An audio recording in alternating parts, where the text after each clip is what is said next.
तंत्रज्ञान विश्वामध्ये सातत्याने चर्चेमध्ये असणारे व्यक्तिमत्व म्हणजे एलॉन मस्क होय. एलॉन मस्क पुन्हा एकदा चर्चेमध्ये आलेले आहेत. त्यांनी कालच मॅक्रो हार्ड नावाच्या नव्या संगणक कंपनीची घोषणा केली आहे, जी पूर्णपणे AI आधारित उत्पादने तयार करेल. मॅक्रो हार्ड हे नाव जरी विनोदी वाटत असलं तरी ते मायक्रोसॉफ्ट या नावापासून तयार केलेलं आहे, यात काही शंका नाही. मायक्रोसॉफ्ट हार्डवेअर उत्पादन करत नाही, त्याच्यामुळे त्यांची सर्व उत्पादने आपण AI पॉवर्ड उत्पादनांद्वारे सिम्युलेट म्हणजे एका प्रकारे नक्कल करू शकतो, असं एलॉन मस्क यांना वाटतं.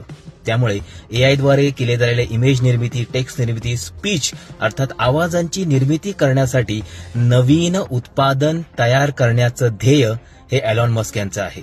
सध्या XAI या कंपनीद्वारे AI आधारित उत्पादनं तयार केली जात आहेत, परंतु मॅक्रो हार्डद्वारे अधिक उत्पादने तयार करायचा आणि मायक्रोसॉफ्टच्या वर्चस्वाला एक प्रकारे शह देण्याचा सध्या एलॉन मस्क यांचा उद्देश दिसतोय.